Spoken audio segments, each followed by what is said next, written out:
ጫካ የገባው ኃይል አሁንም የገባ ያለው ኃይል እንዲቆም ማድረግ እንዲገባ ማድረግ ትልቁ ነገር። አንድና ሁለት የአንድ ታጣቂ ኃይል አመራርና አባል ሲመጣ to that extent እንደ ትልቅ እንትን ድል የምንወስደው ከሆነ ስህተት ነው የሚሆነው። ይሄ አይደለም ግቡ መሆን ያለበት። ኖ ሁሉም የታጠቁ ኃይሎች አምነውበት ተስማምተው ነፍጣቸውን አውርደው መሬት ላይ አድርገው መተው ሰላማዊ ትግል እንዲያካሂዱ ማድረግ ትልቁ የመንግስት ኃላፊነት ነው።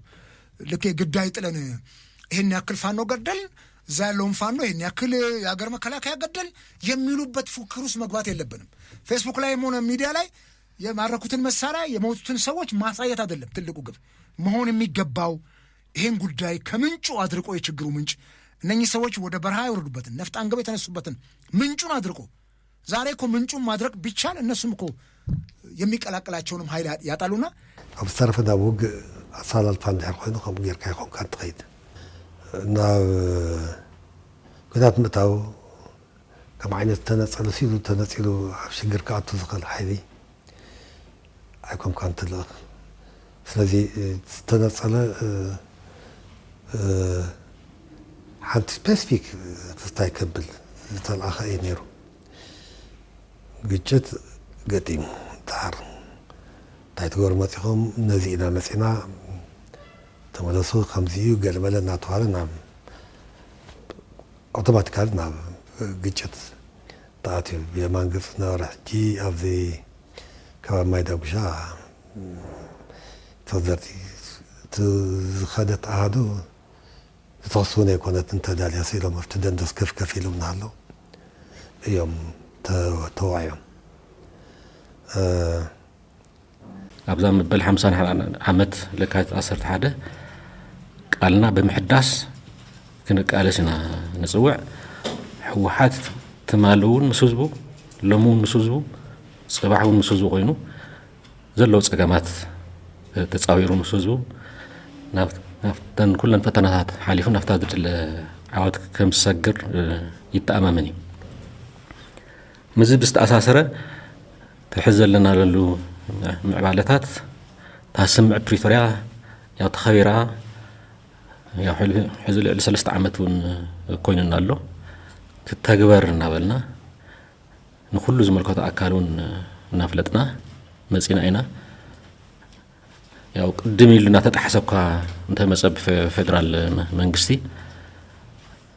حزقين يا رجاجي سوي زلو تسمعنات كابزروا حليفوس بتجبر تحش سوي አሁን የመሰረቱ ፓርቲዎች ስለየትኛው ምርጫ ነው ለስምንተኛው ሀገራዊ ምርጫ ለዚህኛው ስለማይደርሱ እንደዚህ አይነት የሳከሩ ጉዳዮች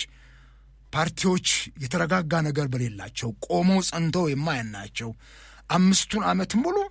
የት እንዳሉ እንኳን ሳይታወቅ ከመራጩ ህዝብ ጋር ምንም ነገር ሳይገናኙ ቆይተው አሁን ላይ አዋራራክፎ ወደ ምርጫ መምጣት ማህበረሰቡ ይታዘበናል። ስማቸውን እንኳን በውል ሳያውቀው ማህበረሰቡ ፕሮግራማቸውን ተዩ ዓላማቸውን ተዩ ስማቸውን እንኳን በውል ሳይለዩ የትኛው ማህበረሰብ ክፍል እንደሚወክሉ እንኳን ሳያውቅ ነው ፓርቲዎች ለውድድር የመጡና በዚህ አይነት ሁኔታ ውስጥ 5 ዓመቱን ሙሉ ብልጽግና በራሱ መንግስት ሆኖ እሱ ብቻውን መንግስት ሆኖ ባለበት ሁኔታ እንደፈለገ ባገኛቸው አጋጣሚዎች ሁሉ የመንግስትን ስራዎች ጭምር ለፓርቲ ቀስቀሳ በሚያውልበት ሁኔታ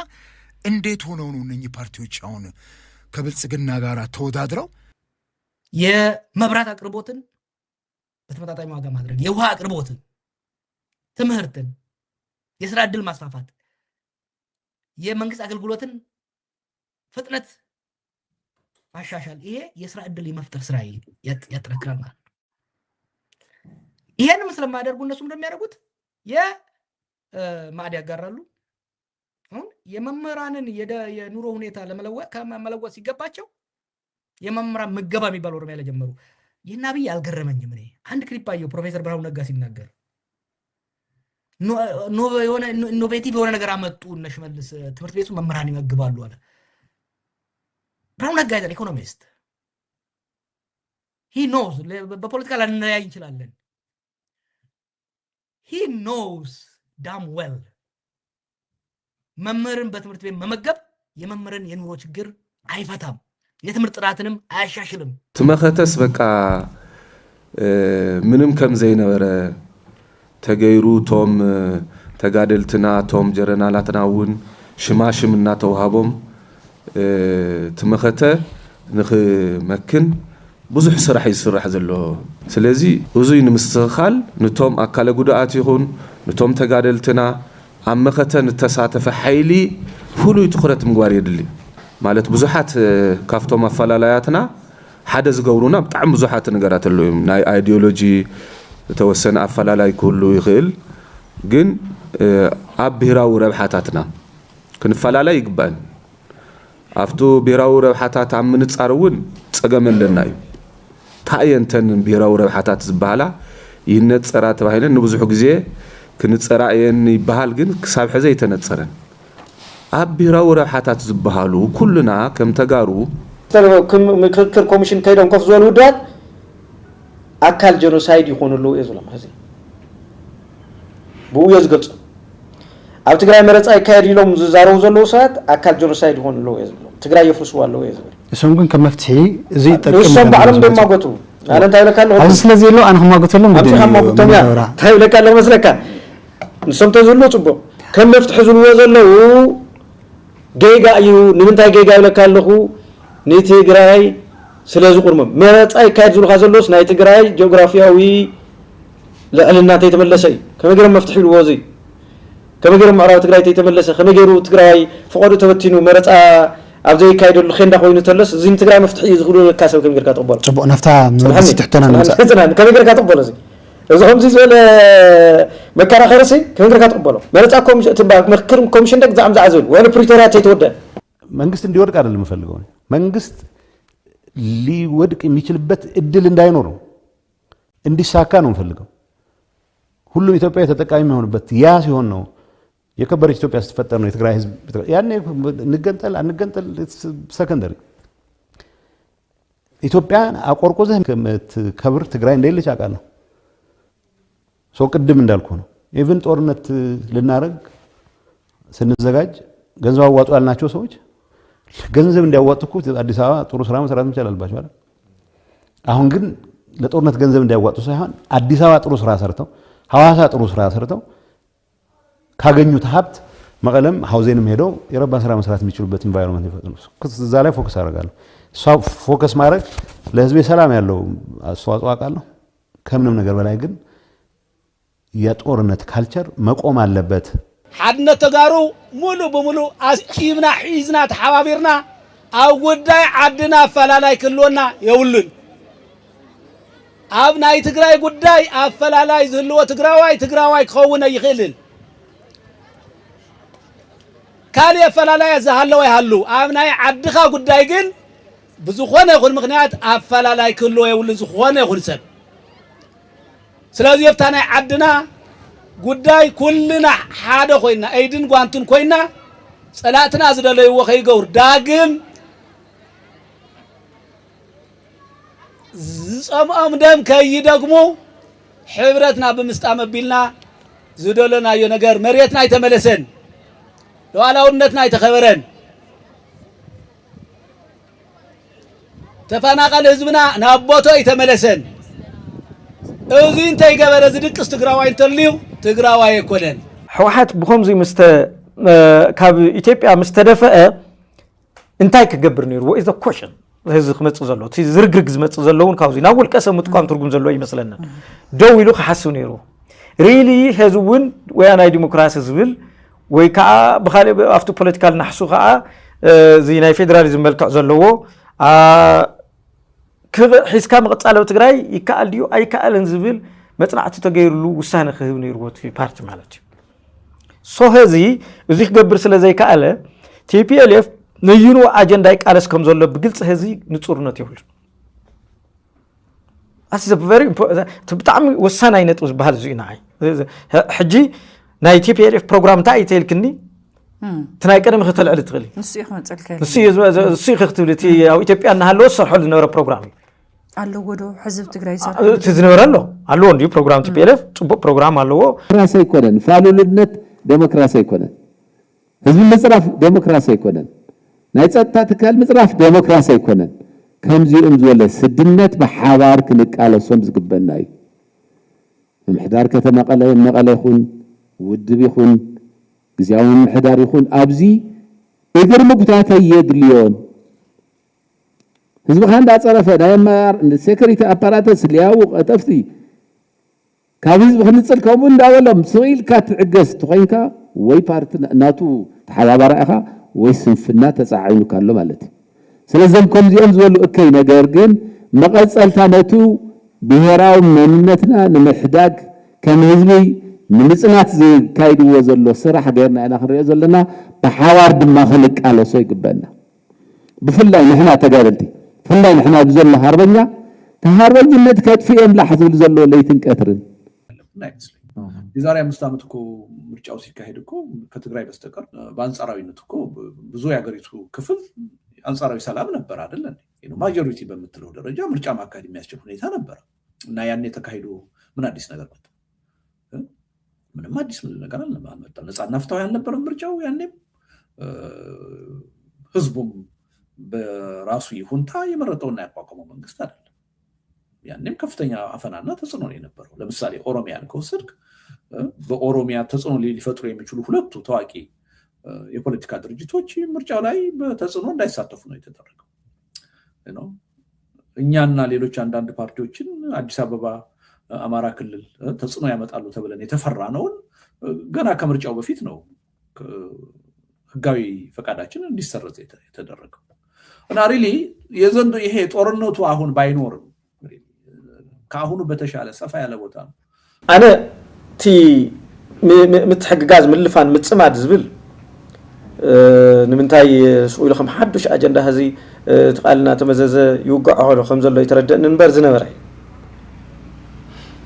ውግዕና አሉ እንፈልጥና ህዝቢ ኤርትራን ህዝቢ ትግራይን ሲ ብዙሕ ግዜ ተላፊኑ እንደርገው ዲቆ ተሓጋጊዙ ማለት እዩ ተሓጋጊዙ ናይ ህዝቢ ትግራይ ቃልሲ ክጅመር ከለውን ሩሾ ዝኾነ ናይ ኤርትራ ሓይሊ ሩሾ ክብለካ ከለኹ ንስልጠና መሰረት ክኾኑ ዝኽእሉ ንዕጥቂ ንእሽተ መበገሲ ክኾኑ ይኽእሉ ዝኽእሉ ውሕድ ብዙሕ ዝበሃል ነገር የለን እቲ ተወግሶ ኢኻ ትርኢ ድሓር ቀፂሉ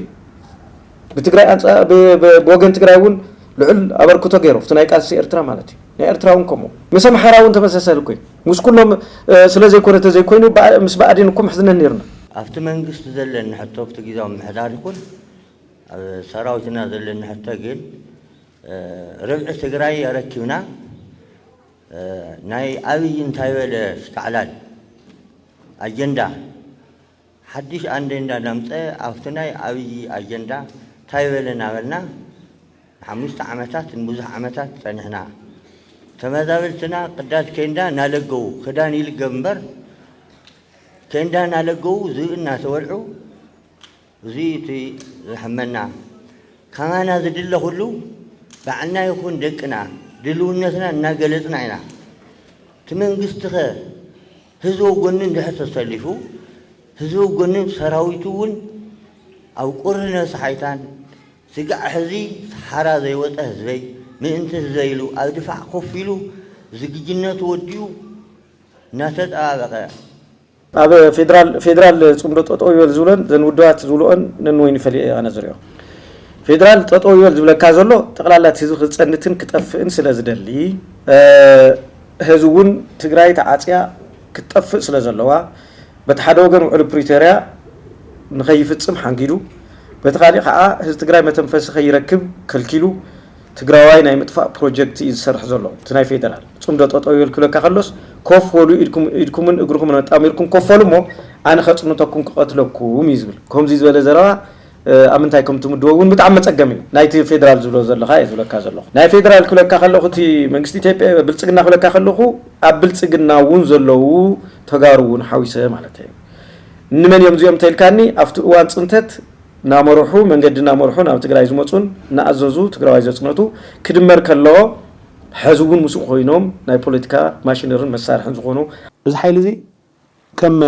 ቃላሚጦስ እዩ ቃላሚጦስ በይኑ ዝወቅል ዝደሊ ኣብ ዙርያኦም ቆፅሊ ትበሃል ነገር ይትሉ ተዘለዋ ማይ ታሕቲ ክሳብ ታሕቲ سورو سوريدو سنكاو زلوا مايات كلن حتى طبدت بتكملن ستخل كتر اي تخل انه تقع كلاميتوس نو وين الرا እዚ ሊደርሺፕ እዚ ከም ቀላሚጦስ ቆመቱ ሓፂር እምበር በባህሪው ግን ናይ ቀላሚጦስ ቆላሕሪ ኩላ ማይ ወሲዱ ኣብ ዙርያው ኩሉ ነገር ከይህሉ ዝገበረ እዩ ኣብ ዙርያው ምንም ነገር ክፍጠር በይኖም ክላን እዮም ሓደ ዓርሱ ዝካኣለ ጎሳ እዩ ማለት ዝኾነ ዝውክሎ ከባቢ የለ ዝውክሎ መንደር የለ ዝውክሎ ቤተሰብ የለ ሕማም እዩ ኣብዚ ዘተኣሰሮም ስርቂ ናይ ሓባር ቫልዩኦም እዩ ክብርታት ህዝቢ ትግራይ ዝበሃል ኣበሎም እስኪ ንገረኒ ይውሎም አንድ ምን ሰው ማወቅ ያለበት ሲሸልስ ተገናኝተናል ከዛ በኋላ ጅቡቲ ሁለቴ እኔ እንኳን ከነ ሬድዋን ከነ ጌዲዮን ጋር እና አብርሃም ጋር ብዙ ምናደርጋቸው ቤቶች ነበር አጓጊዎች ነበሩ እውነት ለመናገር መሰራት የነበረባቸው መደረግ የነበረባቸው እኛ ስኳንደር ያደርግናቸው ሶ አሁኑኑ ነው የሚለው ልክ እንደ ህፃን ልጅ አውዳ አመት ልብስ ተገዝቷል ካል አሁኑ ካለበስኩት እንደሚለው በቃ መንግስት መጣል አሁኑ ነው ብሎ ኢንሲስት አደረገ ሊደርሺፑ አስቂ ነው ሶ ፎከስ ብናደርግ አሁን ምንድነው ስጋት የነበረው አይ ፌደራል መንግስት ከኋላ ይወጋናል እኛ ኤርትራ ምናደርጋለን ለምን ይወጋል ክርክር ነበር አይወጋንም ምክንያቱም እንደ ማረጋገጫ ይሰጡ ነበር ነው ወዛ ጉዳይ ላይ መግባት አንፈልግም በኤርትራ ጉዳይ ላይ አብረን መስራት ከቻል አብረን እንስራ የሚሉ ጥያቄዎች እነሱ ነበር እንጂ ስለዚህ መሐመድ ዩኑስ ኣብ ትግራይ ምርጫ ይገበር አይገበር ክግበር አይግበርን ብዙሕ ዝፈልጦ ፍልጠት ሃልይወስ ተንታን ፖለቲካ ኮይኑስ ብዛዕባ ረብሓ ናይ ትግራይ ናይ ተጋሩ ኣገዲስወስ ዝህቦ ዘሎ ይኮነን እዚ ልኡኽ እዩ ንኣብይ ኣሕመድ ዝሓደረ እዩ ኣብይ ኣሕመድ ናብ ስልጣን ክመፅእ መንገዲ ዘመቻቸዎ እዩ ንኣብይ ኣሕመድ ዘምፀ እዩ ኣብይ ኣሕመድ ኣምፂኡ እንደገና ምስ ህዝቢ ትግራይ ቅፍቅፍ ዝገበረ እዩ ህዝቢ ትግራይ ክበርስ ካብ ገጽ መሬት ክጠፍእ ኣለዎ ምስ ዝብልዎ ሰባት ምስ ዳንኤል ክብረት ምስ ንገዱ ኣብቲ እዋን ዝነበሩ ምስ ንባጫ ምስ ንመንጋግ ምስ ኩሎም ምስቶም ገበነኛታት ናይ ኢትዮጵያ በቲ እዋን ናይ ኢትዮጵያ ዝበሃል ነበሩ ሕዚ ናይ ብልፅግና ጀነራላት ናይ ብልፅግና ሰራዊት ኮይኑ ኩሉ ዓይነት ግፍዒ ኣብ ትግራይ ክፍፀም ዝገበረ ሰብኣይ እዩ ስለዚ መሐመድ ዩኑስ ሓደ ግዜ ካብ ተሓታትነት ከምልጥ ከም ዘይኽእል كل خنا سؤال حاجة زي وهاولو يلبل تخكل يكونن كم زيجا ترعيهم أخول زخنا ماتريال كوهاوم خلالو رديت كوهاوم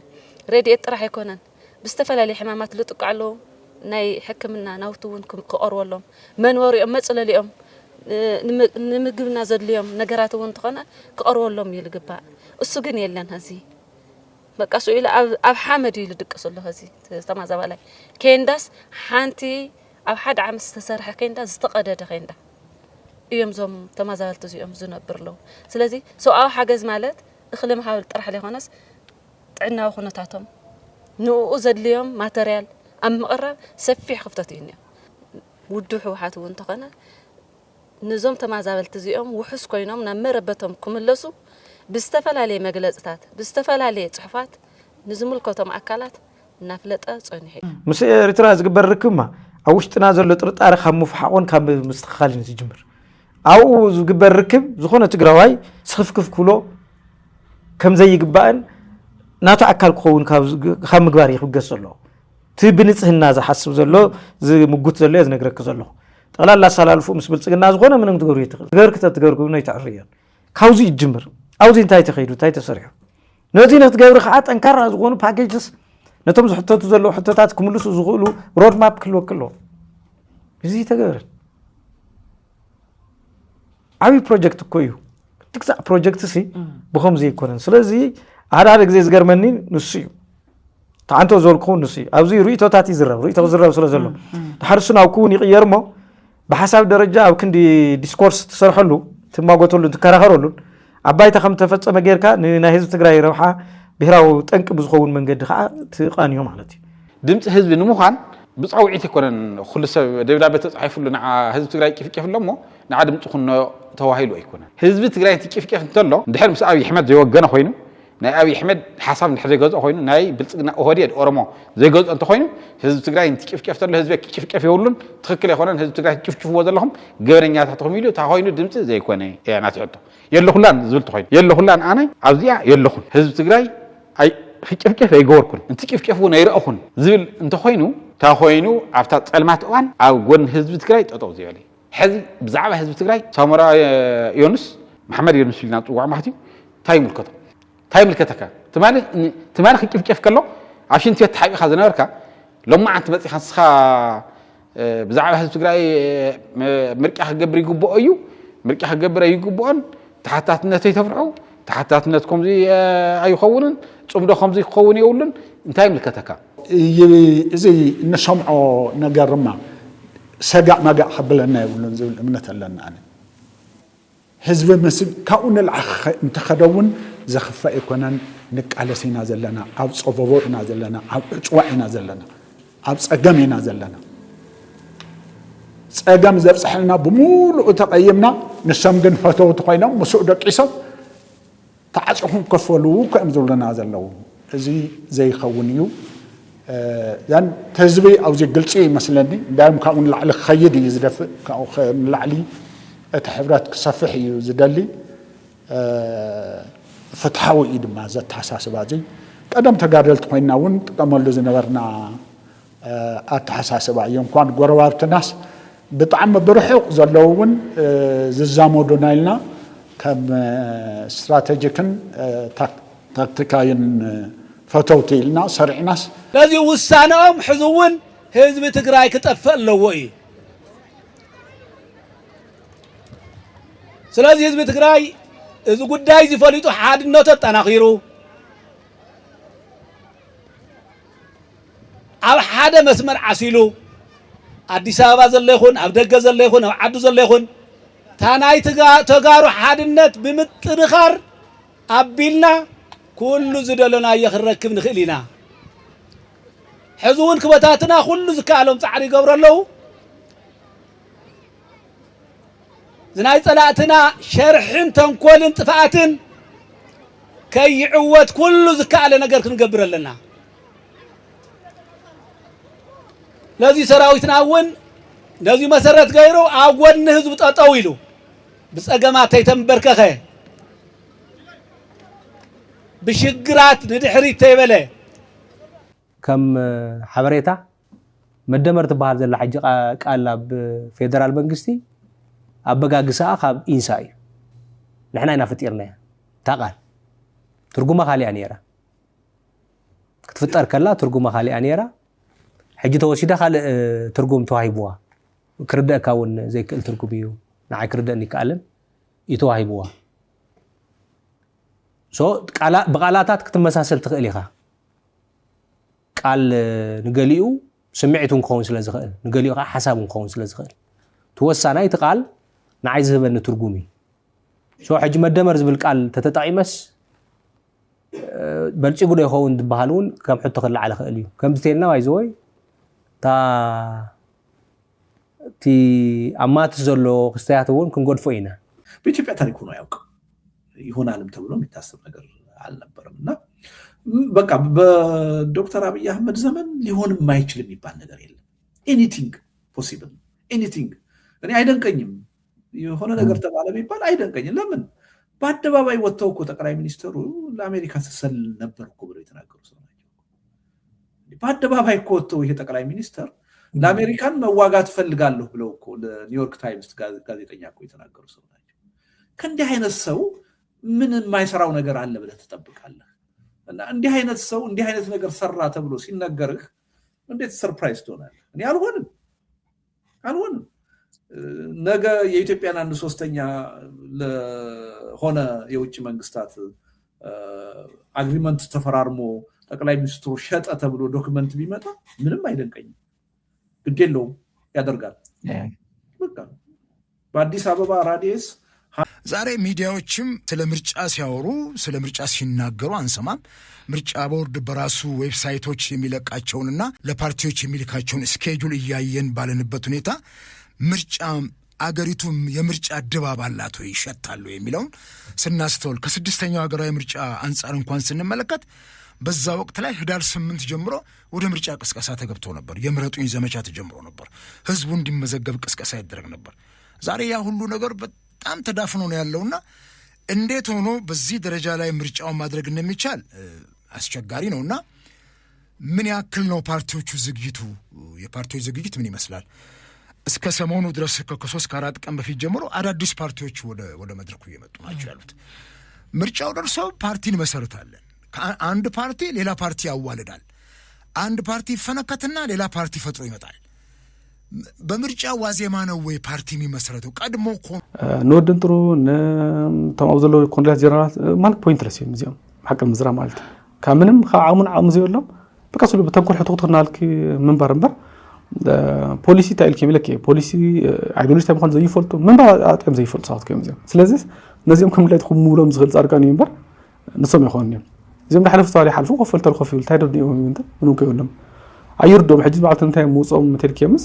ሓንተን በቃ ቅርሾም ከጉልብት እዩ ኢለ ኣብ ኮይኖም ኮ ገዛ ይስርሐሎ ኢለ ብዕልስ ክነብሩ ንኽእልና ፐርሰናሊ ገዞም نزي موسى قال لي إمبر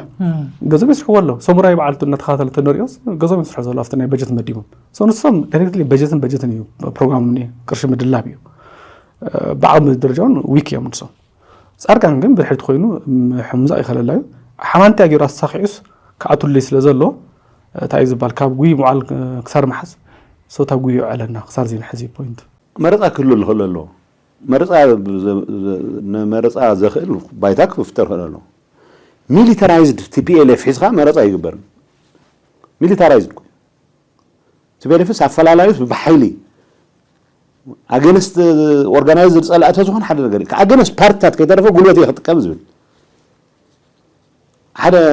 كافتم صمامات حدا سمع هاي بروجرام ستحيز كلها مالت TPLF حزاتها يا على بحال دي خوسرو على تفت نورمال قنقص بروجرامز قدموا تحيز يوم زي ناي كلينيك تارا هو كلينيك تارا قالك تحزس قدموا هم برت حزت خليها نا اور بلان تيكت قدموا زحزو قالك بحال خلي او ان اوفلود مقبال كالي بروجرامز تحيزات